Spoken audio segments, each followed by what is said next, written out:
नमस्कार दोस्तों, आइए सुनते हैं मुंशी प्रेमचंद्र के द्वारा लिखी कहानी इश्तिहारी शहीद। मेरी सादगी, मेरी सच्चाई, मेरा भोलापन मेरे जी का जंजाल हो गया है। आज 4 सप्ताह हो गए ये मुसीबत मैंने स्वयं अपने ऊपर ओढ़ ली और अब इससे पीछा छूटने का कोई उपाय दिखाई नहीं देता। जब से मैं पेंशन लेकर रसूलाबाद आया, किताबें पढ़ने और ईश्वर का नाम लेने में समय बीतता था।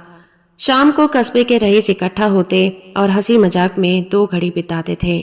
मुंशी राम खिलावन पोस्टमास्टर से अच्छी जान पहचान हो गई थी। यही साहब मेरी मुसीबत की जड़ है। जब मैं पहले पहल आया था तो मुंशी जी के सर पर थोड़ा सा गंजापन था। आपके किसी दोस्त ने प्रेरित करके लाहौर के प्रसिद्ध दवाखाने इंडियन मेडिकल हॉल की बाल उगाने वाली दवा की शीशी मंगवा दी। यद्यपि आप पूर्णतया सहमत नहीं थे और संकोच से यही कहते थे कि अब इस अवस्था में गंजेपन की क्या चिंता करूं, तथापि 1 सप्ताह पश्चात ही 3.5 रुपए की वीपीपी आ टपकी और मुंशी जी ने अपने दोस्त की बात रखने को छुटा ली। कुछ महीने के इस्तेमाल के बाद प्रभु कृपा से आपके सिर पर बाल उग गए। आप पोस्ट मास्टर साहब इस दवा को बड़ी इज्जत की दृष्टि से देखने लगे और लोक कल्याण के लिए हर छोटे बड़े से इसकी चर्चा करने लगे। कोई आदमी एक पोस्ट कार्ड लेने गया तो आपने दवा की प्रशंसा का पोथा ही खोल दिया। अब वो बेचारा दुहाई दे रहा है कि आज तक मेरे खानदान में कोई गंजा नहीं हुआ और मुझे इस दवा की भी आवश्यकता नहीं पड़ेगी। लेकिन आप आग्रह कर रहे हैं कि भाई सुन तो लो, न पैसे लौटाते हैं न पोस्ट कार्ड ही देते हैं। खैर, ये तो आए दिन की बात है। अब मेरा किस्सा सुनिए। एक दिन आप मुझसे कहने लगे कि न्याय की मांग है कि इस दवा खाने को एक सर्टिफिकेट दिया जाए, क्योंकि मेरा अनुभव व्यापक था और मैंने लंबे समय तक तहसीलदार के पद पर अत्यंत कुशलता के साथ काम किया था। इसीलिए वो इस सर्टिफिकेट को प्रमाणित कराने के लिए मेरे पास आए। मैंने भी इसे एक महत्वहीन बात समझकर पूरा घटनाक्रम लिखकर उसके अंत में एक हस्ताक्षर कर दिए। बस मानो उसी दिन से एक नई बला मेरे सर पर आन गिरी। अफसोस है, कैसी मनहूस घड़ी थी कि मैं आज तक इसके लिए पछता रहा हूँ। सर्टिफिकेट पहुंचते ही दवाखाने ने उसे लाहौर के सभी 2-2 पैसे वाले अखबारों में मोटे मोटे अक्षरों में छपवा दिया और जुल्म यह किया कि उसके साथ साथ मेरा पता भी दे दिया। बस साहब, मैं भी उसी दिन से इश्तिहारबाजी को मानने लगा। कारखाने के मैनेजर साहब का धन्यवाद का एक लंबा सा पत्र आया जिसमें उन्होंने मुझसे ये पूछा था कि मैं उनकी अन्य अनुभूति दवाइयों के सर्टिफिकेट देने के लिए क्या लूंगा। उनकी तैयार की गई हाजमे की गोली थी। आपने मुझे एक धनराशि भेंट करने का आश्वासन दिया। यदि मैं यह लिखकर दे दूं कि मेरे दोस्त का बिल्कुल सड़ा हुआ पेट इससे ठीक हो गया है, यदि मैं ये लिख दूं कि उनका मोम कासा तेल गठिया की रामबाण औषधि है, तो वे मेरे साथ हर प्रकार का व्यवहार करने को तत्पर थे। जिस प्रकार मैनेजर साहब ने लिखा था उससे ऐसा लगता था कि यदि मैं यह लिख दूं कि उसका मंजन प्रयोग करने से एक बुढ़िया के 18 वर्ष से गिरे हुए दांत पुनः निकल आए हैं, तो वे मुझे अपने कारखाने का साझीदार ही बना लेंगे। वे इसे मेरा कर्तव्य समझते हैं कि मैं उनके केसर रंजन की 1 दर्जन शीशियां अपने आत्मीय मित्रों को प्रयोग कराकर उन्हें इसके लाभ की सूचना दूं। लेकिन मुझे इन सब सेवाओं से क्षमा मांगनी पड़ी। केवल यही नहीं, दूसरे दवा विक्रेताओं ने भी मुझ पर कृपा की। मोहम्मद अफजल एंड सन्स ने बाल उगाने के पाउडर की 6 पुड़ियां मेरे पास इसलिए भेजी कि यदि मेरे कुछ और दोस्त गंजे हों तो वे इस दवा का प्रयोग करके देखें। 2 सप्ताह में ही उनके बाल उगाएंगे। स्वदेशी केमिकल वर्क्स ने रजिस्टर्ड ट्रेडमार्क वाली गोलियां पेड पार्सल के द्वारा भेजी और बहुत अनुरोध किया कि मैं उनका प्रयोग करूं। भगवान न करे यदि पोस्ट मास्टर साहब के बाल फिर गिर गए तो इसके प्रयोग से बिना बरसात की प्रतीक्षा किए बाल पुनः उगाएंगे और फिर कभी नहीं गिरेंगे। इस दावे के परिणाम स्वरूप 100 रुपए का वांछित पुरस्कार भी लिफाफे के साथ ही भेजा गया था और इसके अतिरिक्त और बहुत से छपे हुए सर्टिफिकेट भी साथ में थे। एक रेलवे पार्सल में बहुत से इश्तिहार और दीवारों पर चिपकाए जाने वाले 600 पोस्टर अलग से आए। इन सब बातों से पता चला कि श्रीमान जी ने मुझे अपना ऑनरेटरी एजेंट समझ लिया है। जरा ये उदारता तो देखिए। आपने मेरे माध्यम से जाने वाले ऑर्डर पर उचित कमीशन का भी वादा कर लिया। 50 वर्ष से बालों के संबंध में हर प्रकार का कार्य करने वाली बालजिया कंपनी ने भी अपने तेल की 1 दर्जन नमूने की शीशियां भेजी, जिनसे मेरे दोस्तों के बाल थोड़े समय में ही निकल आए। वैदिक प्रचारक कंपनी जालंधर के एजेंट स्वयं कष्ट उठाकर मुझसे मिलने आए और अपनी दवा की 6 डिब्बियां दे गए कि मेरे दोस्तों तथा परिचितों में जो शेष गंजे रह गए हैं उन पर इस दवा का प्रयोग करके देखा जाए।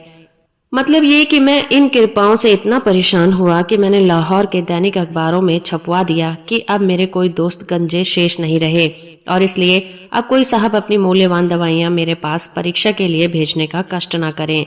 लेकिन इस पर भी मुझे छुटकारा न मिला।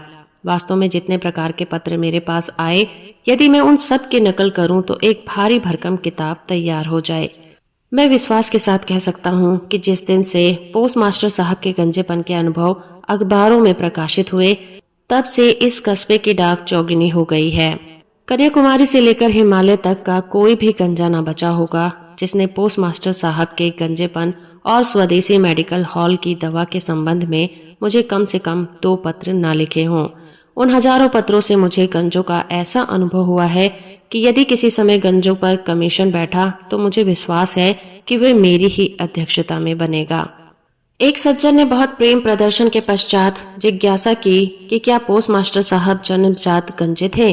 दूसरे सज्जन जानना चाहते थे कि क्या उनका गंजापन वंश परंपरा से चला आता था और यदि ऐसा था तो क्या उन्हें दादा या नाना किसकी ओर से उत्तराधिकार में मिला था, और यह कि क्या उनके खानदान की महिलाओं में गंजापन नहीं होता। एक अंग्रेज डॉक्टर कलकत्ता में बालों के संबंध में प्रयोग कर रहे थे। उन्होंने अंग्रेजी में एक चिट्ठी लिख भेजी जिसमें सिर पर एक नक्शा भी बना हुआ था। पोस्ट मास्टर साहब के जो बाल गिर गए थे उस नक्शे में उन्हें पूरे करने का निवेदन था।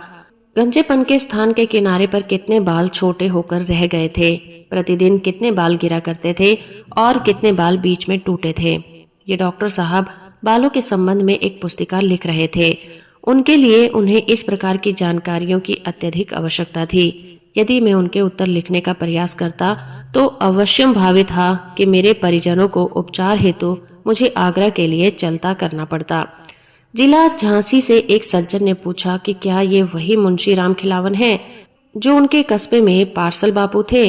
उनके भी गंजापन था और यदि ये वही सज्जन हो तो अभी तक उनके जिम्मे बकाया 15 दिन का मकान का किराया, जो कि ₹1.25 के हिसाब से 10 आने होता है, वसूल करके डाक द्वारा दस्ती कर दी जाए। बनारस से एक सज्जन ने पूछा कि इन मुंशी जी के नाखून भी थे या नहीं, यदि नहीं थे तो बालों के साथ साथ नाखून भी निकले या फिर नहीं। एक पंडित जी ने कृपा पूर्वक लिखा कि जब ईश्वर ने उन्हें बाल नहीं दिए तो उन्हें ईश्वरीय इच्छा के विरुद्ध बाल उगाने की क्या आवश्यकता थी। आप समझिए कि इन बातों से ईश्वर बहुत रुष्ट होते हैं। दूसरे यह कि गंजा भगवान को पुत्रवान होता है। फिर मेरे दोस्त ने ऐसी गलती क्यों की। तीसरे यह कि अब तो जो हुआ सो हुआ। अब वे इसके प्रायश्चित में प्रत्येक एकादशी को एक निर्धन ब्राह्मण को भोजन करा दिया करें और कभी ऊंट गाड़ी की सवारी न करें। हजरत हकीर लखनवी ने मेरे दोस्त के बाल उगने की प्रसन्नता में एक कसीदा लिखकर मेरे पास भेजा। हजरत नूर ने गंजेपन के हकीम से पूछा कि क्या जले हुए सिर पर भी पुनः बाल निकल सकते हैं। पटना के एक सज्जन ने तो हद ही कर दी। आपने अपने विवाह का छपा हुआ निमंत्रण पत्र और जन्म पत्री भी भेज दी। अजीमाबाद से एक हकीम साहब ने लिखा कि यदि मैं 2000 रुपए उनके पास अमानत के रूप में जमा कर दूं तो वे अपनी अद्भुत दवाइयों के इश्तिहार दें और नफे में भागीदार बनाएं। उन्होंने अपने घोड़े के बाल बहुत अधिक कटवा दिए थे। ऐसे एक सज्जन ने मुझसे उपचार पूछा कि कब तक बाल पुनः निकल सकते हैं और यह कि पोस्ट मास्टर साहब की दवा से लाभ होगा या फिर नहीं। डिप्टी झमक लाल साहब ने पूछा कि उनकी कुतिया के बाल गर्मी में गिर जाते हैं और जानवरों पर इस दवा का क्या प्रभाव होता है। एक सज्जन का बच्चा गलती से इस दवा को पी गया और इसलिए उन्होंने मुझसे यह पूछा कि बच्चे के पेट के अंदर तो बाल नहीं निकलेंगे और इसका दम तो नहीं घुटने लगेगा। उन्होंने मुझसे सलाह भी मांगी कि यदि उसे बाल सफा की एक शीशी पिला दें तो कैसा रहे, ताकि बाल निकलने के साथ साथ ही साफ भी होते रहें। कम मूछों वाले जवानों ने 1342 पत्र आए। उन्होंने ये पूछा कि क्या इस दवा से उनकी मूछें बढ़ जाएंगी। एक सज्जन को मूछों की कमी के कारण पुलिस का एक पद नहीं मिलता था। उन्होंने बहुत अनुनय विनय की कि जैसे ही संभव हो उनकी मूछों के लिए किसी भी मूल्य की कोई दवा देखकर भेज दी जाए। कई हजार नौजवानों ने पूछा कि क्या इस दवा के प्रयोग से उनकी पत्नियों के बाल कमर तक पहुंच सकते हैं। दूर दूर के स्थानों से हजारों आदमी मुझसे मिलने आए और मेरी राय मांगने लगे। सच पूछिए तो उन सभी ने मेरी बोलती बंद कर दी। खाना पीना, उठना बैठना, मेल जोल, स्नान ध्यान सब हराम हो गया। मतलब ये कि जिस समय देखिए कोई ना कोई सज्जन आए डटे बैठे हैं। जहां कहीं बाहर जाता वहां ही बला मेरे साथ साथ ही रहती। एक बार की बात है कि मैं एक आदमी के विवाह में एक दूसरे शहर गया। वहां भी सारे शहर के गंजे मेरे दर्शनों को आए। एक सज्जन ने तार देखकर मुझसे पूछा कि क्या मुंशी राम खिलावन साहब दवा का प्रयोग करने से पहले सुबह शाम दोनों समय अपना सिर पानी से धोया करते थे, और यह कि ये दवा की मालिश किसी नौकर से कराते थे या स्वयं करते थे।